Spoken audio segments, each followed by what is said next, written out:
Dengan sholat kita sedang disadarkan siapapun kita tempelkan 7 anggota badan kita ke lantai, dari atas sampai ke bawah. Ujung kaki 2, ujung tangan 2, ujung lutut 2, 1 kening menempel ke lantai. Mentang-mentang orang hebat, kekuasaan tinggi, tak mau menempelkan ke lantai. Allahu Akbar, tempel ke tiang.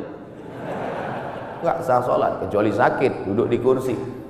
Kalau makhluk di bumi tidak lagi mau mendengar kata-katamu, siapapun tak lagi memperdulikanmu, berbisiklah ke tanah, makhluk-makhluk langit akan mengaminkan doa-doa. Bangun di tengah malam, mengadu kepada Allah.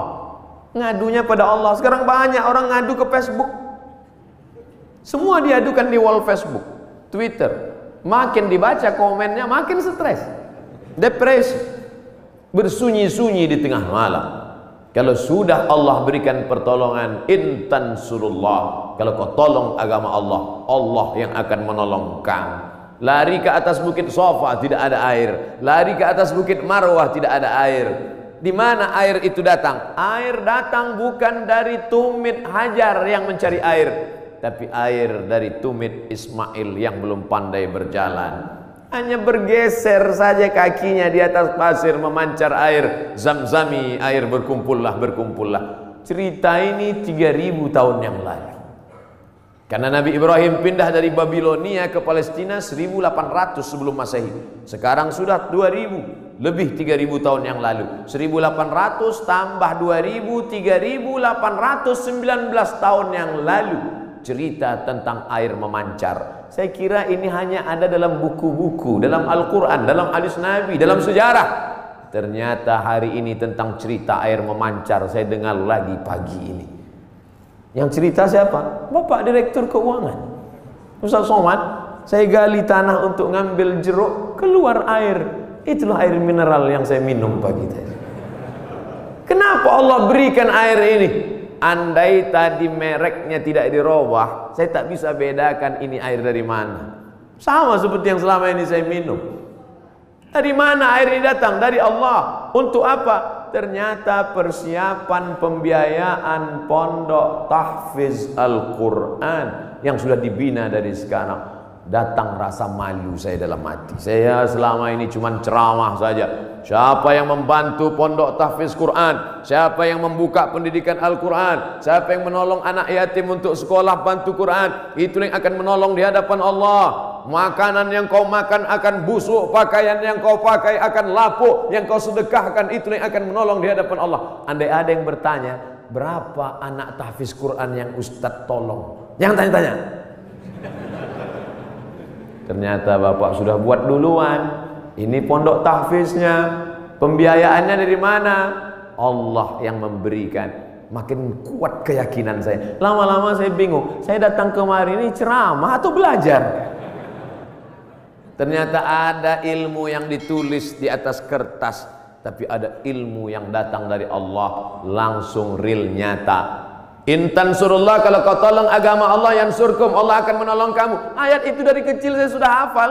Ayat itu saya pelajari di Al-Azhar Mesir. Tapi kalau ditanya mana buktinya nyata, itu Allah menolong Nabi Muhammad. Apa kata? Itu kan Nabi. Mana real yang nyata sekarang? Hari ini saya mendengarkan ceritanya, kisahnya. Hari ini saya nampak real dengan nyata. Kalau kau tolong anak yatim, kau tolong pondok tahfiz Quran, kau tolong orang menghafal Quran, Allah akan menolong engkau. Sumber air mineral yang lulus lembaga badan pengawasan obat dan makanan menyatakan air ini layak. Siapa yang memberikan? Innama amruhu idza arada syai'an ayaqula lahu kun fayakun. Ternyata tolonglah agama Allah ini. Jangan pernah takut dan jangan pernah cemas. Kadang-kadang kalau terlalu banyak orang menakut-nakuti kita, kita jadi takut juga. Kita sudah berani, tapi karena ditakut-takuti orang, kita pun jadi takut juga. Ini Ustaz cerita tentang siapa? Tentang saya. Saking banyaknya yang membuli kita, kita jadi cemas juga lama-lama. Tapi rupanya semakin banyak cerita kita dengar tentang turunnya pertolongan Allah. Ala inna nasrallahi qarib. Yakinlah pertolongan Allah itu dekat. Jangan pernah takut dengan akhir masa pensiun. Nanti saya akan makan apa, nanti saya... Berapa banyak orang berpikir nanti pensiun makan apa, malaikat maut datang malah sebelum pensiun. Malaikat maut tidak pernah datang melihat akte kelahiran. Berapa banyak orang sehat mati mendadak, yang divonis mati, nggak mati-mati. Saya berapa kali ketemu ceramah dalam pengurus masjid, Ustaz Somad. Nanti habis ceramah kita makan ya, oke. Bedanya kalau di masjid lain setelah ceramah baru makan. Di kantor keuangan TNI sebelum ceramah udah makan duluan. Tabarakallah. Ketika selesai makan, kata Pak Ketua Dewan Kemakmuran Masjid, Ustaz Somad, saya ini sudah divonis, kata dokter, kena jantung koroner, harus dibelah urat kaki naik ke atas. Terus saya takut Pak Ustaz ngelihat ayam potong dibelah. Jadi ya saya nggak dioperasi. Katanya berapa lagi umur Bapak? 2 bulan Pak Ustaz. Terus udah 2 tahun nggak mati-mati. Bukan saya ngatakan Bapak Ibu nggak usah cek. Saya tetap medical check up, tetap ke rumah sakit, tetap tanya dokter. Termasuk kurusnya saya ini pun saya sudah konsultasikan ke dokter.